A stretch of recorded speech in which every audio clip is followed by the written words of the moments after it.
Hello students, welcome back to IURage. Today we are going to learn about the blood supply, nerve supply and lymphatics of the uterus. So let's get started. Firstly, we'll see the arterial supply of the uterus. So uterus is chiefly supplied by the two uterine arteries. Uterus को chief supply मिलता है blood supply by the two uterine arteries और partial supply मिलता है by the ovarian artery. As we can see here in this picture, the uterine artery is supplying majorly the major parts of the uterus and partial supply uterus को ovarian artery से भी मिल रहा है. अब uterine artery और ovarian artery इनकी branching कैसे होती है ये हम देखेंगे.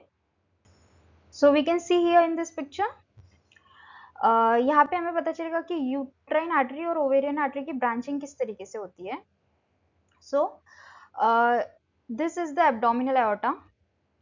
As we can see, this is the abdominal aorta.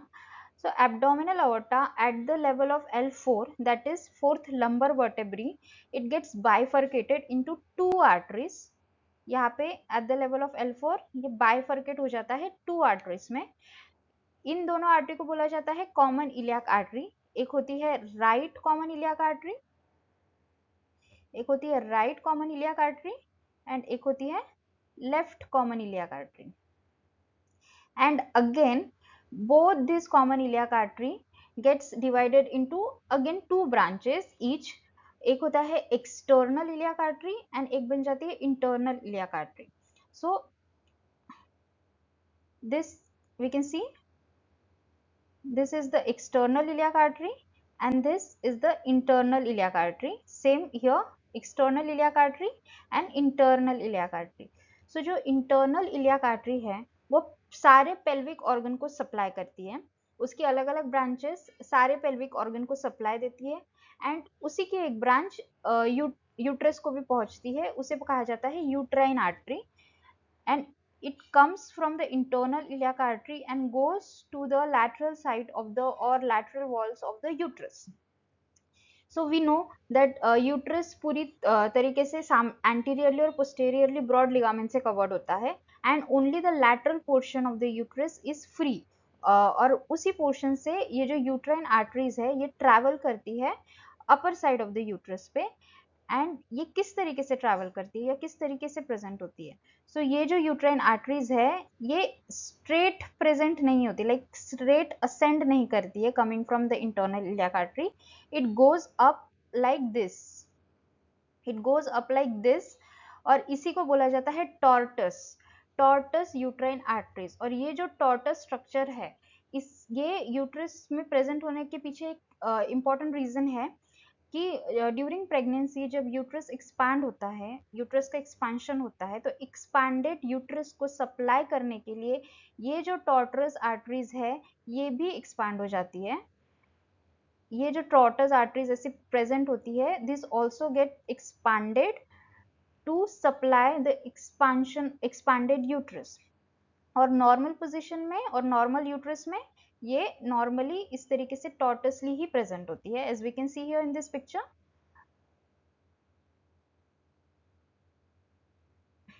in this picture we can see these are the tortoise uterine arteries जो कि नीचे से आके यूट्रस के अपर पोर्शन को ऑल द यूट्रस और उसके अपर पोर्शन को सप्लाई करती है एंड ऊपर जाके it goes upward like this and ऊपर जाके it anastomoses with the ovarian artery.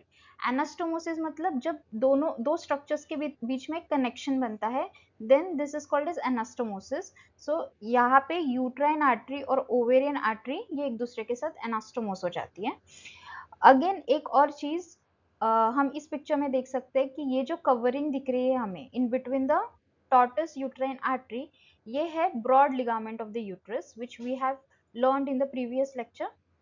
So this is the anterior side, this is the anterior side of the uterus or anterior portion and this is the posterior portion of the uterus.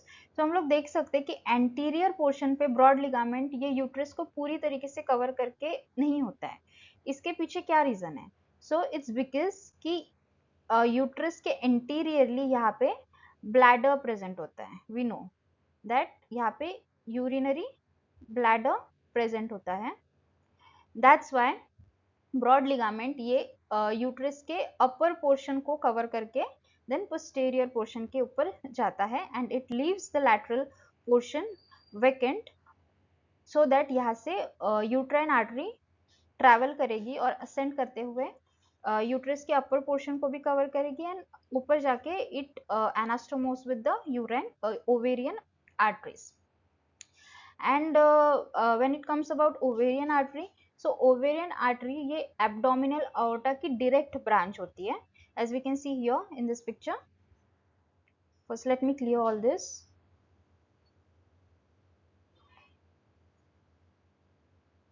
So we can see here abdominal aorta से एक branch निकल रही है जो कि सीधा जाके ओवेरिस को सप्लाई कर रही है. This branch is the ovarian artery which is the direct branch of the abdominal aorta. This is the direct branch of the abdominal aorta which is supplying directly the ovaries. So we have seen arterial supply. Uterus chiefly supply होता है uterine artery से. Uterine artery का structure टॉर्टस होता है and it ascends. It is the branch from the internal iliac artery which in turn is the branch of a common iliac artery, and common iliac artery is a branch of the abdominal aorta. Uterine artery का टॉर्टस structure ये present होता है because of the expansion to supply the expanded uterus. Moving on, now the venous drainage. So uterine veins, ovarian veins and vaginal veins, इन तीनों structures की veins जाके drain होती है internal iliac veins में. As we can see here uterine veins जो होती है, ovarian veins जो प्रेजेंट होती है एंड वजाइनल वेन्स जो होती है, इन तीनों स्ट्रक्चर्स की वेन्स जाके ड्रेन होती है into the internal iliac vein. These are the internal iliac vein. Arteries में भी हमने देखा था that uterine artery internal iliac artery की ही ब्रांच थी.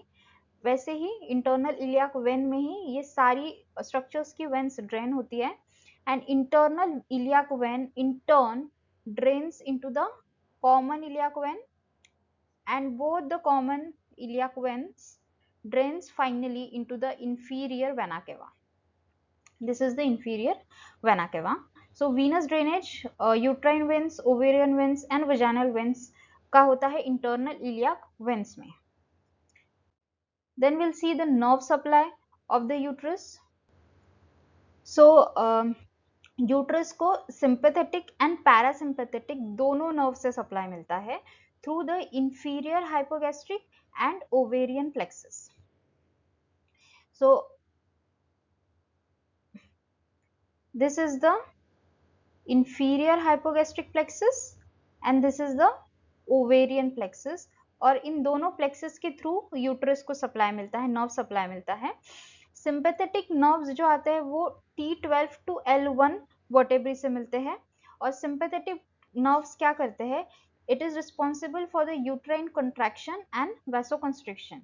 यूट्रस के कंट्रैक्शन के लिए रिस्पॉन्सिबल होते हैं sympathetic nerves, that is T12 to L1, and also it is responsible for the vasoconstriction. Vessels को कंस्ट्रिक्ट करने के लिए भी सिंपैथेटिक फाइबर्स रिस्पॉन्सिबल होते हैं.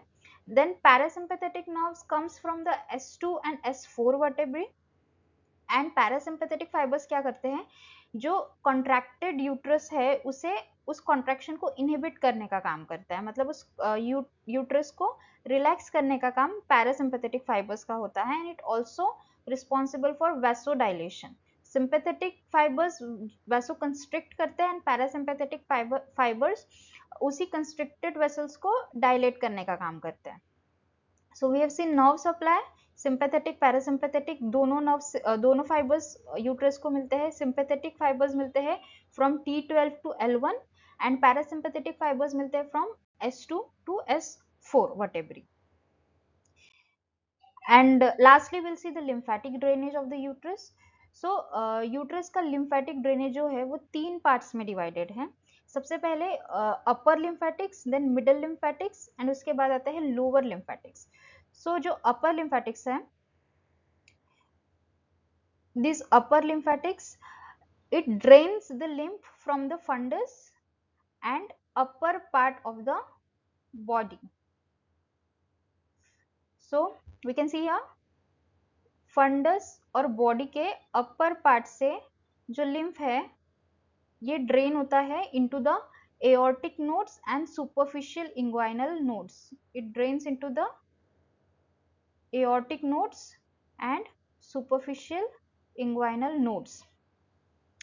So aortic nodes यहाँ पे present होते हैं superiorly and superficial inguinal nodes are present here. And fundus and upper part of the uterus, body of the uterus drains into the aortic nodes and superficial inguinal nodes. Then उसके बाद आ जाता है middle portion. So middle portion में क्या क्या included होगा? Middle portion, it from the lower part of the uterus of uterine body, from the lower part of the uterine body जो lymph है वो drain करता है into the external iliac nodes. It drains into the external iliac nodes. And then the lower lymphatics और जो lower part है उसमें आ जाएगा cervix. So जो cervix है, cervix से जो lymph होते हैं वो finally drain करते हैं into the internal iliac nodes and into the sacral nodes. सो इस तरीके से यूट्रस का जो लिम्फेटिक सिस्टम है, लिम्फेटिक ड्रेनेज है, ये 3 पार्ट्स में डिवाइड होता है. अपर पार्ट ड्रेन करता है into the aortic nodes and superficial inguinal nodes. Middle portion जो है यूट्रस यूट्राइन बॉडी का लोअर पोर्शन वो ड्रेन करता है into the external iliac nodes. And जो सर्विकल रीजन है और सर्विक्स है, सर्विक्स से लिम्फेटिक्स ड्रेन करते हैं into the internal iliac nodes and sacral nodes. So that's all for today's lecture. I hope you've understood today's topic. I'll see you soon in the next part, in which we'll learn about the histology of the uterus and the cervix along with the clinical anatomy. Until then, keep reading and don't forget to subscribe, like and share with your fellow learners. Thank you for watching the video. See you in the next part.